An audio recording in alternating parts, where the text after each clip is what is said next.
आज हम पढ़ेंगे ये विंड्स, स्टॉर्म एंड साइक्लोन्स। ठीक है, विंड्स किसे कहते हैं, स्टॉर्म किसे कहते हैं और साइक्लोन किसे कहते हैं। वैसे तो जो आपके विंड्स होते हैं, विंड किसे कहेंगे आप, किसी को पता है व्हाट इज विंड, है ना? विंड मतलब हवा। यस, विंड मतलब होता है ब्लोइंग एयर।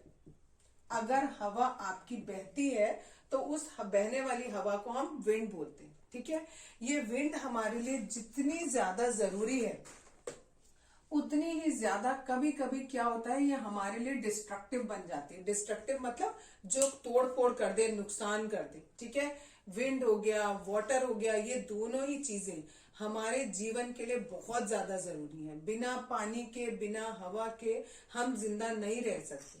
ठीक है, लेकिन अगर ये दोनों ही चीजें अति में हो जाए, अति मीन्स बहुत ज्यादा हो जाए, बहुत तेज हवा आ जाए, बहुत स्पीड से पानी आ जाए, तो दोनों के दोनों बहुत ज्यादा डिस्ट्रक्शन करते हैं, यानी बहुत ज्यादा तोड़ फोड़ करते हैं। ठीक है, इस तरीके से अगर कभी बहुत तेज हवा आ जाए या बहुत तेज पानी आ जाए तो उसको हम क्या कहते हैं, नेचुरल कैलिमिटी कहते हैं। ठीक है, नेचुरल कैलिमिटी का ही दूसरा नाम नेचुरल हैजार्ड्स भी बोल सकते हो, उसी को आप नेचुरल डिजास्टर भी बोल सकते हो। तीनों का मतलब एक ही होता है।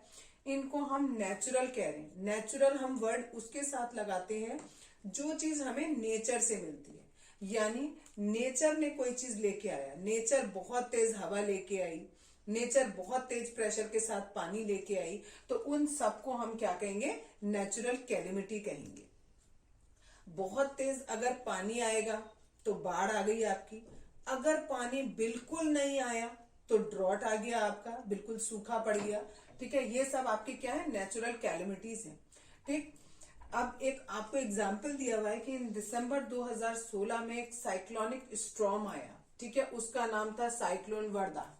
ठीक है, इसमें जब विंड की स्पीड थी वो 155 किलोमीटर पर आवर थी। बहुत तेज स्पीड होती है 155 किलोमीटर पर आवर। अगर आप खड़े हो गए तो उड़ जाओगे साथ में। ठीक है, इतनी तेज स्पीड होती है इसकी।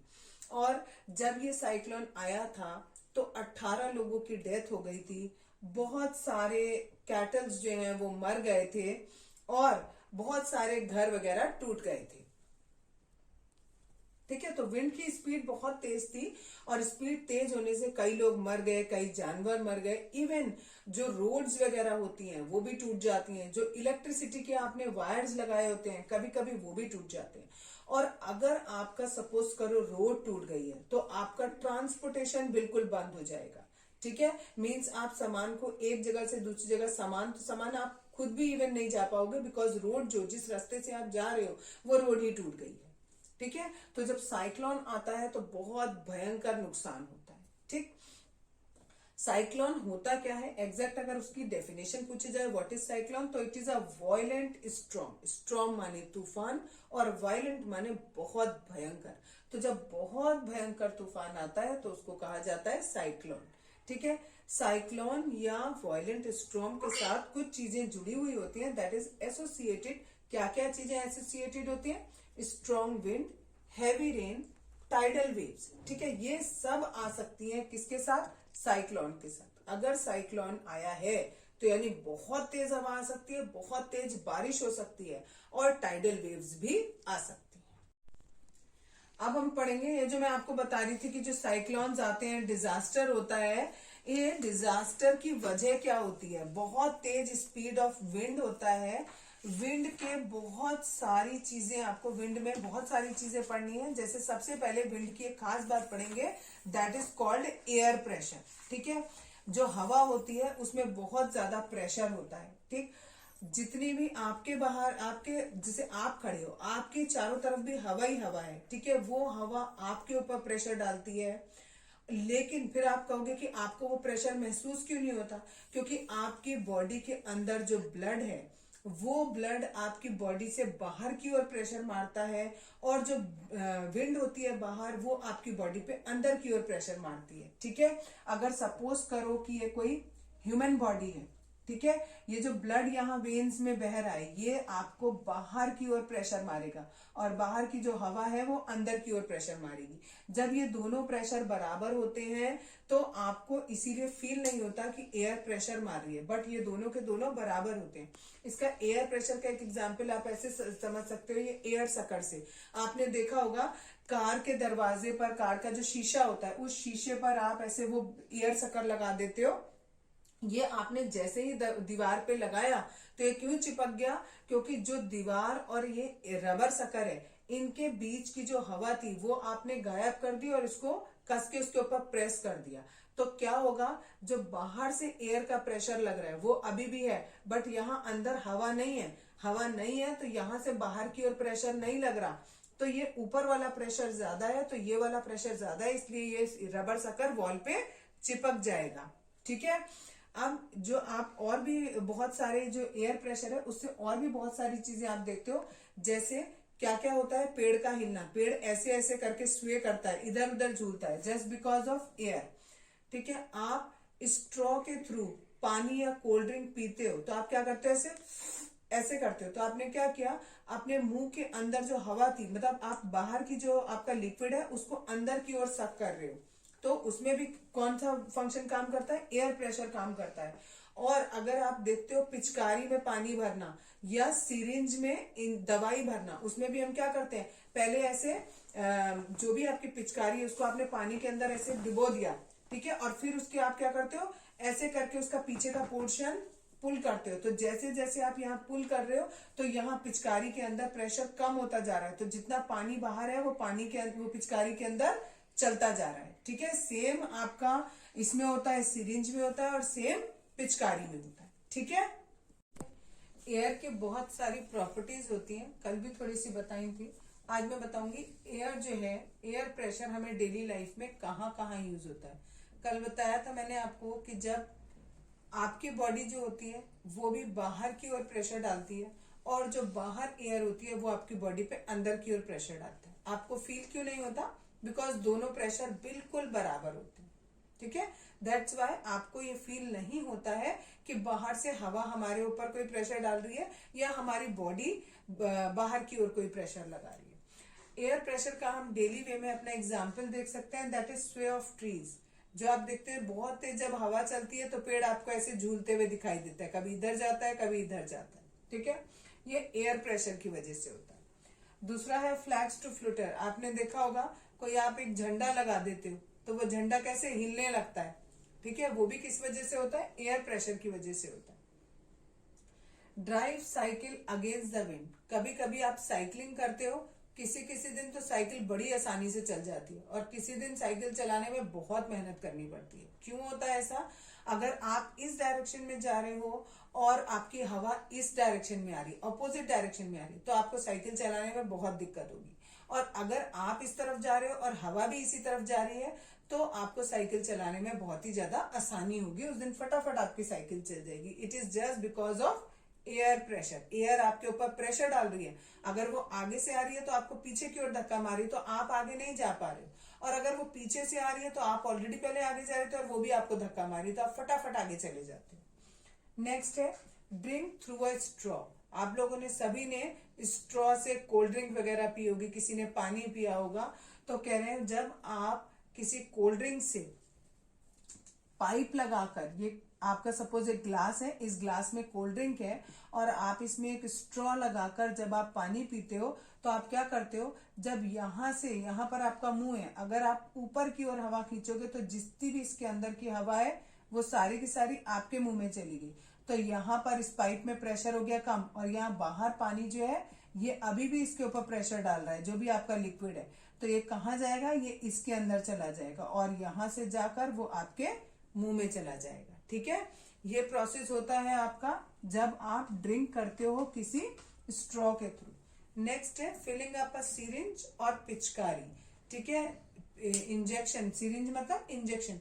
अगर आपने देखा होगा डॉक्टर्स होते हैं वो आपकी दवाई होती है उसमें इंजेक्शन लगाते हैं और उसका सिरिंज जैसे बाहर की ओर खींचते हैं और जब वो आपकी बॉडी में उसे इंजेक्ट करते हैं तो वो इंजेक्शन लगाते हैं और उस जो नॉब होता है उसको अंदर की तरफ प्रेस करते हैं, तो जितना भी उस सिरिंज में दवाई होती है वो आपकी बॉडी में चली जाती है। अगर आपको डॉक्टर वाला कंसेप्ट नहीं आ रहा देन पिचकारी, ये आपने सभी ने यूज करी होगी। पिचकारी में जब हम पानी भरते हैं तो हम पहले उसका जो एक हैंडल होता है उसको ऐसे पीछे की ओर खींचते हैं, और जब किसी के ऊपर पानी डालना होता है तो हम उसको आगे की ओर प्रेस करते हैं। ठीक है, तो उसमें जो पानी चढ़ा और जो उसमें पानी बाहर निकला वो दोनों के दोनों काम आपके किसकी वजह से हो रहे हैं? एयर प्रेशर की वजह से हो रहे हैं। तो एयर प्रेशर हम डेली लाइफ में बहुत अच्छे से देखते हैं। इसके बाद नेक्स्ट चीज है high speed wind causes reduce pressure. अगर कहीं पर बहुत तेज हवा चल रही है, ठीक है, बहुत ही तेज हवा है, तो क्या होगा, आपका जो वो है एयर प्रेशर है वो कम हो जाएगा। ठीक, ये मैंने एक एग्जाम्पल भी इसका बना रखा है कि ये आपकी एक हट बनाई है मैंने, ठीक है, एक घर बनाया है और घर के ऊपर यहाँ खूब सारी हवा है और सपोज बहुत तेज हवा आ रही है, तो ये सारी की सारी हवा यहाँ से बहकर आगे चली गई।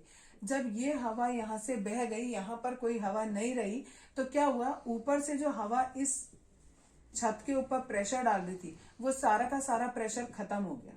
ठीक है, लेकिन ये जो छत है यहां से नीचे से भी ऊपर की ओर प्रेशर पड़ेगा। हर चीज पे अपोजिट डायरेक्शन में प्रेशर पड़ता है। आपकी बॉडी में बाहर को डाल रही है आपकी बॉडी प्रेशर, तो एयर कहाँ को डाल रही है? अंदर की ओर प्रेशर डाल रही है। सिमिलरली ये जो आपकी रूफ है, ये अगर ऐसे रूफ बनी है तो ये रूफ ऊपर की ओर भी प्रेशर लग रहा है और इस पर नीचे की ओर भी प्रेशर लग रहा है। जो इस रूफ के ऊपर हवा है वो नीचे की ओर प्रेशर डाल रही है और जो नीचे हवा है वो ऊपर की ओर प्रेशर डाल रही है। अगर बहुत तेज हवा आई तो ऊपर वाली ये जो प्रेशर था ये गायब हो गया, ये चला गया क्योंकि यहाँ हवा ही नहीं रही। तो अभी भी नीचे का प्रेशर अभी भी बरकरार है, अभी भी है। तो ये क्या होगा, ये रूफ पूरा का पूरा उड़ के आगे पहुंच जाएगा। ठीक है, जब बहुत तेज आंधी तूफान आता है तो आपने देखा होगा कई घरों की छत क्या हो जाती है, पूरी की पूरी उड़ जाती है। अब कौन सी छत? वो सीमेंट वाली छत नहीं समझना, ठीक है, कौन सी वाली छत? जो आपकी शेड वगैरह पड़े होते हैं, ठीक है, वो वाली शेड जो होते हैं वो वाले उड़ के चले जाते हैं। ठीक, अच्छा, और एक और चीज आपको बताइए, ये एयर एक्सपैंड ऑन हीटिंग। अगर आप हवा को गर्म करोगे तो वो क्या हो जाएगा, वो एक्सपैंड हो जाएगी। ठीक है, air expand on heating, heat करने से हवा जो होती है वो क्या हो जाती है, एक्सपैंड कर जाती है। इसका बहुत अच्छा सा एग्जाम्पल आपका, जैसे आपने देखा होगा हॉट एयर बलून, ठीक है, हॉट एयर बलून में भी यही होता है, एयर एक्सपैंड हो जाती है हीट करने पर। एक और चीज बताइए आपको, ये अगर आपकी हॉट एयर है तो वो ऊपर की ओर राइज करेगी हमेशा। इसके लिए एक एक्सपेरिमेंट देखते हैं। सपोज आपने ऐसे लिया, एक कागज यहां से लगा दिया और एक कागज थोड़ा सा हैवी, नॉट वेरी लाइट, थोड़ा हैवी करके आपने एक ऐसा एक सिस्टम तैयार कर दिया। ठीक है, दोनों के दोनों कागज थे और दोनों कागज जो है वो बिल्कुल सेम वेट के थे। अब आपने क्या किया, एक इसके नीचे कैंडल जला दी। जब आपने कैंडल जला दी तो क्या होगा, इसके ऊपर की जो हवा है वो गर्म हो गई। ये हवा गर्म हुई तो अब हमें कैसे पता लगेगा हाँ गर्म हवा ऊपर जा रही है? तो हम देखेंगे जैसे ही थोड़ी देर हो जाएगी इस कैंडल को जलाए हुए तो ये वाला जो पोर्शन है ये थोड़ा सा ऊपर हो जाएगा। ठीक है, और ये जो लाइन है थोड़ी सी कैसे हो जाएगी, ऐसे टिल्ट हो जाएगी। ठीक है, यानी ये वाला जो पोर्शन है, जो पेपर है, थोड़ा सा ऊपर चला जाएगा। ठीक, तो इससे हमें पता चला कि जो एयर हॉट एयर बनी वो कहाँ की तरफ मूव करी, ऊपर की तरफ मूव करी, तभी ये पोर्शन थोड़ा ऊपर हो गया और वो वाला पोर्शन थोड़ा सा नीचे हो गया। ये एक एक्सपेरिमेंट हो गया आपका। क्लियर है इतना? आज हम पढ़ेंगे विंड करंट। विंड करंट कितने तरीके के होते हैं? विंड करंट दो तरीके के होते हैं। ठीक है, एक होते हैं वार्म करंट्स और एक होते हैं कोल्ड या कूल करंट, आप कह सकते हो उसको। ठीक है, वार्म करंट मतलब गरम गरम हवा और कोल्ड करंट मीन्स ठंडी हवाएं। ठीक है, दो तरीके की हवाएं होती हैं एटमॉस्फेयर में और वो दोनों हवाएं कभी आपकी गर्म चलेगी कहीं से कहीं को, कहीं आपकी ठंडी चलेगी। अब आपको वो समझना है कि कौन सी हवा कहाँ को चलेगी। आप सबको पता है कि दिन के समय मतलब दिन के समय जब सन आता है तो इक्वेटर जो होता है उस इक्वेटर पर सन की रेज बिल्कुल सीधी पड़ती है। ठीक है, तो ये अगर हमारा इक्वेटर है और इस इक्वेटर पर हमारा सन की रेज बिल्कुल सीधी पड़ रही है तो ये इक्वेटर जो है हमारा बहुत ज्यादा गर्म हो जाएगा। ठीक है, तो पहला मैंने पॉइंट यही लिखा है, नियर रीजन या region near equator get maximum heat. ठीक, जो इक्वेटर वाला रीजन है वहां पर सबसे ज्यादा हीट आएगी। क्यों आएगी? बिकॉज सन की रेज वहां पर बिल्कुल स्ट्रेट पड़ती है 90 डिग्री के एंगल पर, दैट्स वाई यहाँ पर बहुत गर्मी रहेगी। दूसरी बात, जब ये बहुत ज्यादा पोर्शन गर्म होगा तो अर्थ का जो सरफेस है, जहां इक्वेटर है वहां का जो अर्थ का सरफेस है वो बहुत ज्यादा गर्म हो जाएगा। जब वो अर्थ का सरफेस गर्म होगा तो उसके ऊपर जितनी भी एयर है वो भी गर्म हो जाएगी और वो ऊपर की तरफ जाएगी। कल समझाया था कि जब एयर गर्म हो जाती है तो वो कहाँ मूव करती है? ऊपर की तरफ मूव करती है। ठीक है, एक एक्सपेरिमेंट करके बताया था ना, इस तरीके से बताया था कि 2 कागज लगा लिया आपने और एक ऐसे हैंडल बना लिया, इसके आगे आपने नीचे आपने कैंडल जला लिया, तो जैसे ही आप इसे जलाओगे तो आप देखोगे ये वाला पोर्शन थोड़ा सा क्या हो गया? ऊपर चला गया। दैट मीन्स कि गर्म होने पर एयर क्या होती है? ऊपर जाती है। तो यहाँ पर भी यही हुआ, इक्वेटर पे जितनी एयर थी वो गर्म हुई तो वो ऊपर गई। Air over earth surface becomes warm and rises, वो गर्म होगी पहले और फिर ऊपर की ओर जाएगी। तो क्या हुआ? यहां पर जो एयर थी वो कहां गई? यहां ऊपर की तरफ गई। ठीक है, ये इस तरीके से ऊपर की तरफ गई। ठीक, फिर क्या होगा? आपको पता है बहुत देर तक अगर कोई गर्म चीज है वो ऊपर ऊपर जाती रहेगी तो एक समय आएगा ना वो ठंडी हो जाएगी। ठीक, नॉर्मल हवा है जैसे आपकी होती है, गैस है, गैस के ऊपर की हवा है वो गर्म हुई, बट जैसे जैसे वो हवा ऊपर गई वो ठंडी हो गई। सिमिलरली इक्वेटर के ऊपर जितनी भी एयर थी वो गर्म हुई, गर्म होके वो ऊपर गई, लेकिन जब तक वो 30 डिग्री तक पहुंची, 30 डिग्री नॉर्थ क्या 30 डिग्री साउथ तक पहुंची, वो वहां तक जाते जाते ठंडी हो गई। ठीक है, जब वो ठंडी हो जाएगी तो क्या होगा? जिस जगह पर ठंडी हवा होती है बच्चों, वहां पर हाई प्रेशर होता है। किसका हाई प्रेशर होता है? एयर का हाई प्रेशर हो जाता है। ठीक है, अब क्या होगा? Air near 30 degree north and 30 degree south cools down. अब यहाँ पर फिर से जो हवा यहाँ से गर्म थी वो हवा यहाँ तक आते आते ठंडी हो गई और यहाँ ऊपर जाते जाते ठंडी हो गई। ठीक है, अब क्या होगा? From here air moves towards pole and equator. अब यहां से जो हवा है वो किधर जाने लगेगी? किसकी तरफ जाने लगेगी? पोल की तरफ जाने लगेगी। पोल किधर है? इधर की तरफ है। ठीक है, पोल की तरफ ये सारी हवा कहां जाने लगी? पोल की तरफ। यहां से भी कहां जाने लगी? पोल की तरफ जाने लगी। ठीक, लेकिन पोल पे और भी ज्यादा ठंडा था। पोल तो और भी ज्यादा ठंडा होता है। ठीक है, तो at 60 degree north and south this air meets cold dense air from the pole. और ये जो पोल पे से ठंडी ठंडी हवाएं आ रही हैं, ठंडी हवा पोल पे से आ रही है, ये इधर आ रही है, ये क्या हो जाएंगी? यहां से जो हवा आ रही थी उनसे जाकर मीट कर लेंगी। ठीक है, इस तरीके से हमने देखा कहीं पर वार्म एयर चल रही है और कहीं पर कूल एयर चल रही है। ठीक है, अब बताने जा रही हूं wind current due to uneven heating of land and water. Land और वाटर दोनों के दोनों की अनइवन हीटिंग होती है। अनइवन हीटिंग का मतलब है कि दोनों अलग अलग लेवल पर गर्म होते हैं, दोनों का टेम्परेचर अलग अलग रहता है। पानी जो होता है वो देर में गर्म होता है, देर में ठंडा होता है, जबकि जो अर्थ होती है यानी जो आपका लैंड है वो जल्दी गर्म होगा और जल्दी ठंडा होगा। ड्यूरिंग द डे टाइम, जब आपका डे टाइम है, ठीक है, डे टाइम में क्या होगा? आपका ये सन है, ठीक, ये सन की रेज आपकी लैंड पे भी पड़ेंगी और वाटर पे भी पड़ेंगी, दोनों पे पड़ेंगी, लेकिन जो लैंड है ये ज्यादा गर्म हो जाएगा। ठीक है, ये जो लैंड है आपका मोर हीटेड हो जाएगा, ज्यादा गर्म हो जाएगा। जब ये ज्यादा गर्म हो जाएगा तो इसके ऊपर की जितनी भी हवाएं हैं वो सारी की सारी गर्म हो जाएंगी। जब ये हवा गर्म होगी तो ये हवाएं कहाँ जाएंगी? ऊपर की ओर जाएंगी। ठीक है, जब ये ऊपर की ओर जाएंगी तो यहाँ पर जो जगह थी वो खाली हो जाएगी। इस खाली जगह को भरने के लिए यहाँ पर जो हवाएं हैं, इस समुद्र के ऊपर जो हवाएं हैं, और ये हवाएं कैसी हैं? थोड़ी ठंडी हैं, ये हवाएं किस तरफ आएंगी? लैंड की तरफ आएंगी। ठीक है, समुद्र से लैंड की तरफ जा रही है, सी से लैंड की तरफ जा रही है, तो हम इन्हें सी ब्रीज बोलते हैं। ये वाली जो हवाएं थी ये ऊपर जाती जाएंगी, थोड़ी देर ऊपर जाएंगी, ऊपर जाके ठंडी हो जाएंगी, ठंडी होके वापस ये इधर आ जाएंगी और यही प्रोसेस कंटिन्यू चलता रहेगा। ये आपका हुआ दिन के समय में। दिन के समय में आपकी क्या बनी? सी ब्रीज बनी। ठीक है, अब मैं इसी को बता रही हूं आपको लैंड ब्रीज। लैंड ब्रीज आपका होगा एट नाइट में। ठीक है, this is your land and this is sea. ठीक, अब रात हो रही है। ठीक है, तो एट नाइट, नाइट में क्या होगा? मैंने अभी बताया कि जो लैंड होता है वो जल्दी गर्म होता है और जल्दी ठंडा होता है। तो ये कैसा हो गया? कूल हो गया। लैंड कैसा हो गया? कूल हो गया।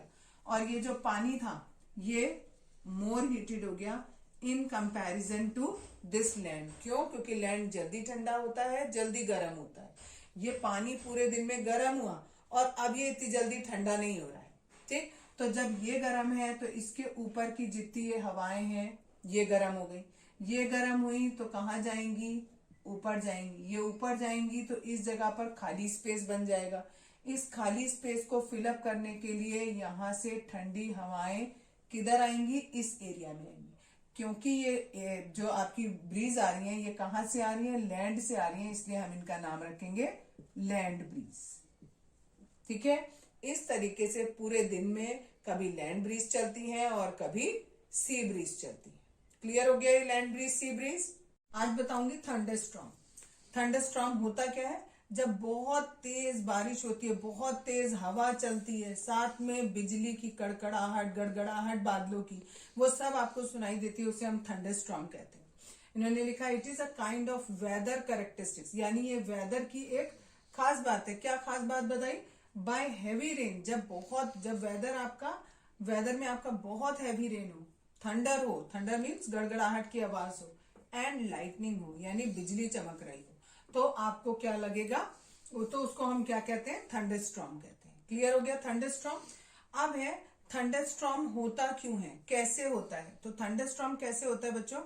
आपको ये पता है कि जो जितना भी पानी अर्थ के सरफेस पर है, जब सन की लाइट उसके ऊपर पड़ती है तो वो पानी गर्म होता है। जब वो पानी गर्म होगा तो वो भाप बन के ऊपर जाएगा। जब वो भाप बन के ऊपर जाएगा तो एक ऊंचाई पर पहुंचने के बाद, क्योंकि ऊपर का टेम्परेचर कम होता है, तो वो जो आपका वाटर वेपर होंगे वो वाटर ड्रॉपलेट्स में चेंज हो जाएंगे।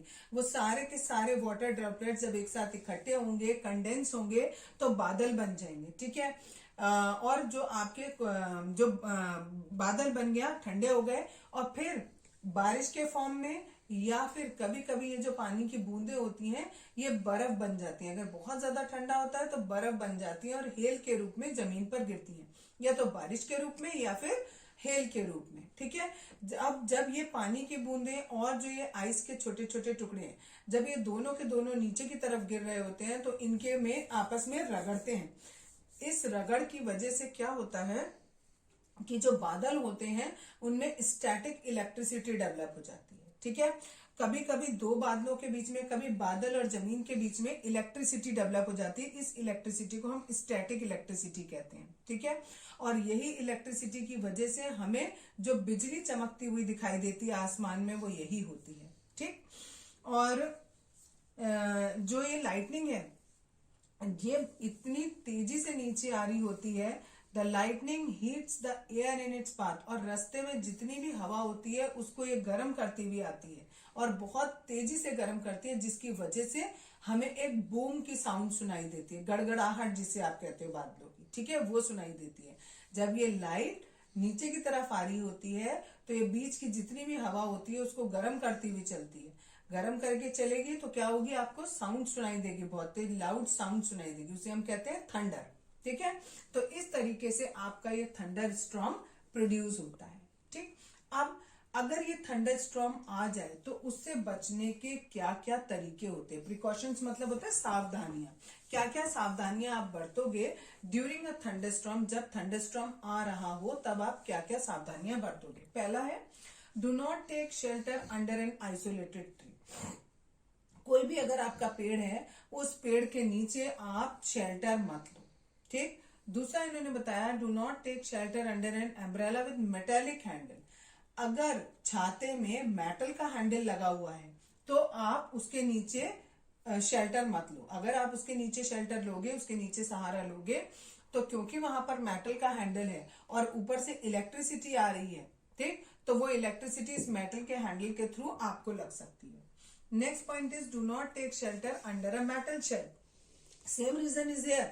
आपको बोला है मेटल शेड, कोई भी मेटल से रिलेटेड यानी मेटल से रिलेटेड कोई भी चीज है उसके आसपास आपको नहीं जाना है, ठीक है। वहां आपको शेल्टर नहीं लेना, क्योंकि जो भी चीज मेटल की होती है और मेटल जो है वो गुड कंडक्टर ऑफ इलेक्ट्रिसिटी होता है, तो जो आपके थंडर स्टॉर्म में इलेक्ट्रिसिटी है, ये जो लाइटनिंग है, इसकी वजह से आपको करंट लग सकता है। नेक्स्ट है do not sit near an open window. कोई खुली हुई विंडो है तो उसके नीचे भी आप नीचे मत बैठो। Car is safe place to take shelter. अगर आपको शेल्टर लेना है तो आप कार में शेल्टर ले सकते हो, वो बिल्कुल सेफ जगह है। Next, if you are in water, अगर आप कहीं पानी में हो, सपोज आप स्विमिंग कर रहे हो और तब आ रही है बारिश, तो आप क्या करो, फटाफट उसमें से बाहर निकल जाओ और किसी ऐसी जगह पर चले जाओ, जैसे कोई सपोज बिल्डिंग है, उस बिल्डिंग के अंदर चले जाओ, तो आप सेफ हो सकते हो। क्लियर? यस, आज हम पढ़ेंगे साइक्लोन। साइक्लोन किसे कहते हैं? A cyclone is a violent storm accompanied by spiraling winds, heavy rainfall and tidal waves. मतलब जो साइक्लोन है वो हमारा बहुत ही वॉयलेंट स्टॉर्म है। स्टॉर्म माने तूफान, वॉयलेंट मतलब बहुत भयंकर, ठीक है। बहुत भयंकर तूफान होता है जिसके साथ में अकम्पेन्ड मतलब होता है वो किसके साथ आता है, ऐसा तूफान किसके साथ आता है? By spiraling winds. ऐसी विंड्स जो ऐसे गोल गोल घूमे, उनको स्पाइरलिंग विंड्स कहते हैं।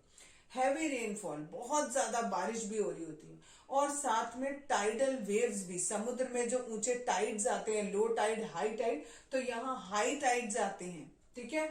उसको हम पूरे को क्या कहते हैं? साइक्लोन कहते हैं। यानी जब हमारा बहुत तेज का तूफान आए, बहुत तेज हवा के साथ, बहुत तेज बारिश के साथ और साथ में टाइडल वेव्स के साथ, तो उस तूफान को हम नाम देते हैं साइक्लोन। ये जनरली कहां पर आता है? समुद्र में आता है। और किधर की तरफ मूव करता है?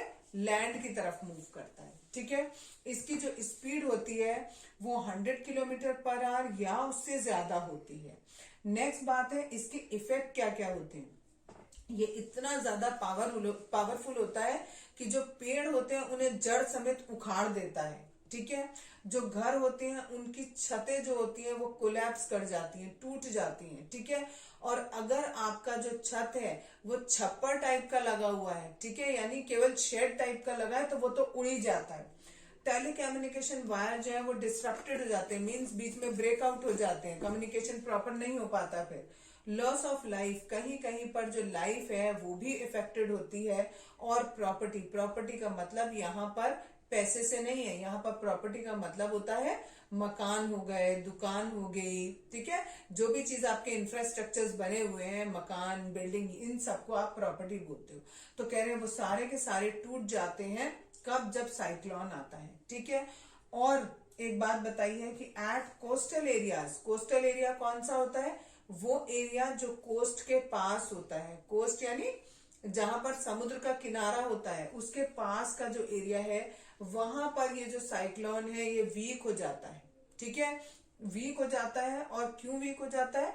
Due to the friction of land के फ्रिक्शन की वजह से और शॉर्टेज ऑफ मॉइस्चर की वजह से, वहां पर पानी की कमी हो जाती है। और ये जो साइक्लोन्स आते हैं ये जनरली किस में आ रहे हैं? आपके सी पे आ रहे हैं। तो इसलिए लिखा था मैंने यहाँ पर, हाँ, इट डेवलप्स ओवर सी पर आते हैं और लैंड की तरफ जाते हैं, ठीक। लेकिन ये कोस्टल एरिया में थोड़े से वीक हो जाते हैं बिकॉज वहां पर मॉइस्चर की थोड़ी कमी होती है और ये बहुत ज्यादा डिस्ट्रक्टिव होते हैं। सिंपल सा होता यही है, समुद्र के ऊपर आपकी बहुत तेज हवा आएगी, पहले सनलाइट आई, उससे पानी गर्म हुआ, पानी गर्म होगा तो वो पानी कहाँ चलेगा? ऊपर जाएगा।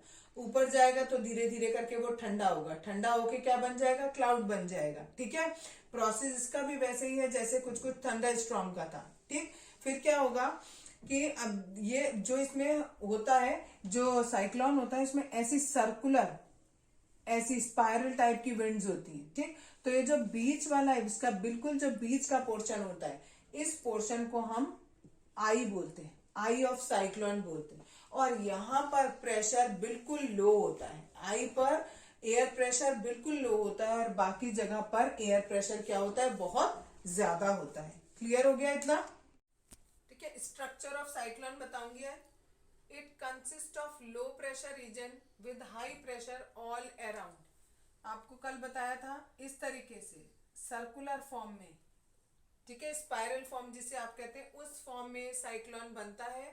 और जो ये बीच वाला पोर्शन होता है, ये वाले पोर्शन में बहुत लो प्रेशर होता है और इसके चारों तरफ जो होता है वो बहुत हाई प्रेशर होता है। दूसरी बात है, जो ये हवा ब्लो करती है वो लो हाई प्रेशर से लो प्रेशर की तरफ, यहां से इधर अंदर की तरफ इस प्रेशर से ऐसे फ्लो करती है।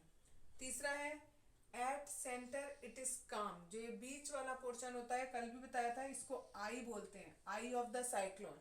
ये वाला जो पोर्शन होता है ये बिल्कुल काम होता है। काम का मतलब होता है एकदम शांत होता है, ठीक है, क्लाउडलेस होता है। यहाँ पर आपको कोई भी धूल मिट्टी के बादल कुछ नहीं दिखाई देंगे और इसको हम आई ऑफ द साइक्लोन बोलते हैं। नेक्स्ट पॉइंट है डायमीटर ऑफ आई।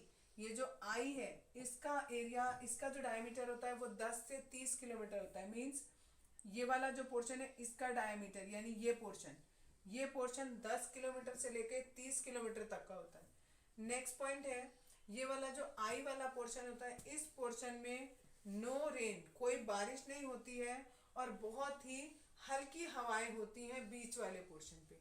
बाकी जहां पर ये हाई प्रेशर है वहां पर बहुत तेज स्पीड होती है इसकी साइक्लोन की। क्लियर?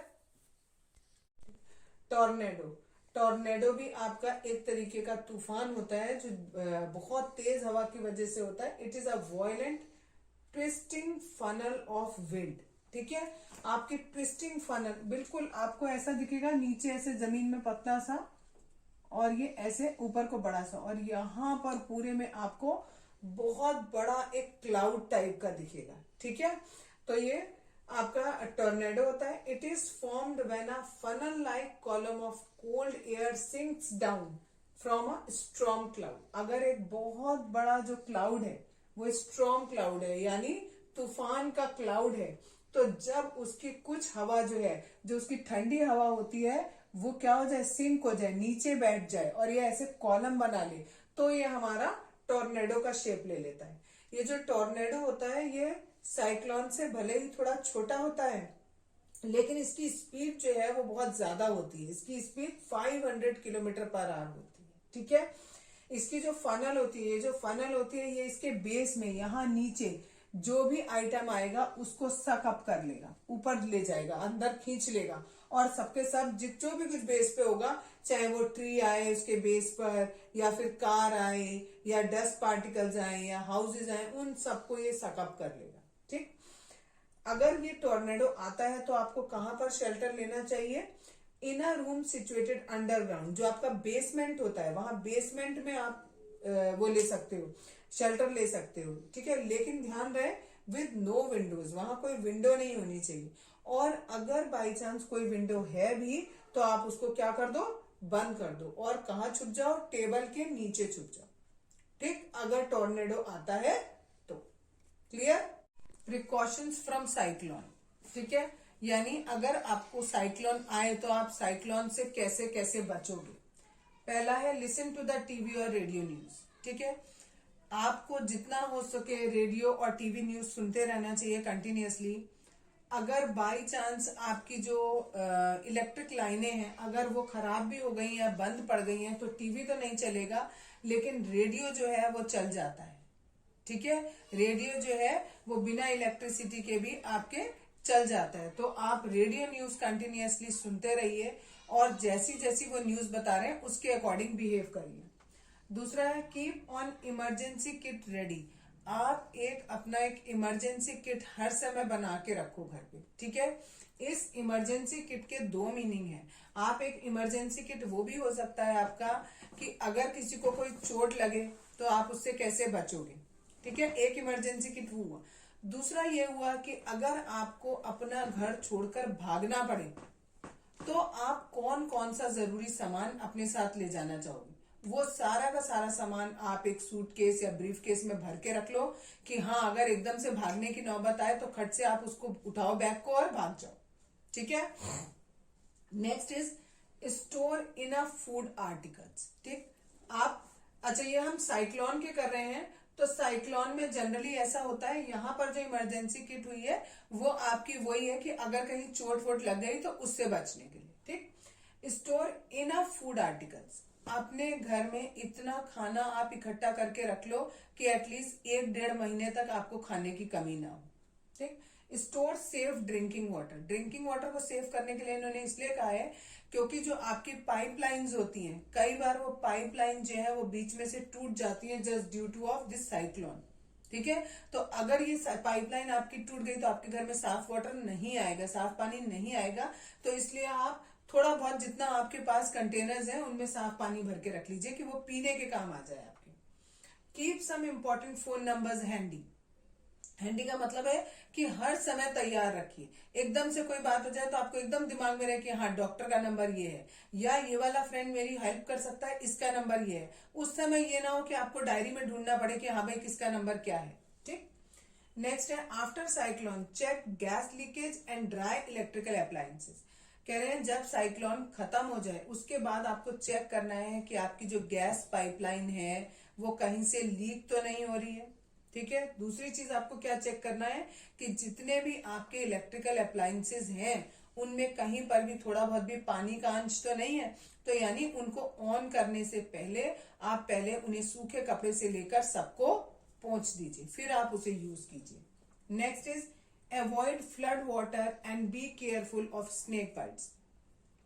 कह रहे हैं जितना बाढ़ का पानी है जो सपोज साइक्लोन की वजह से वो हाई टाइड्स हुए और उसकी वजह से थोड़ा बहुत पानी अगर आ गया है तो उसको अवॉइड करो। मीन्स कहीं पर इकट्ठा मत होने दो पानी। और स्नेक बाइट, अगर सपोज कहीं पानी इकट्ठा हो जाता है बेटा तो कभी कभी जमीन के नीचे क्या होते हैं स्नेक्स होते हैं तो वो बाहर आ जाते हैं। ठीक है। वो पानी में ही घूमते रहते हैं तो आप उससे सुरक्षित रहिए। नेक्स्ट है do not venture in the sea. Venture का मतलब होता है जैसे उदम मचाना, शैतानी करना। तो कह रहे हैं आप समुद्र मुद्र के पास मत जाओ, वहां जाके खेल वेल मत करो। क्लियर।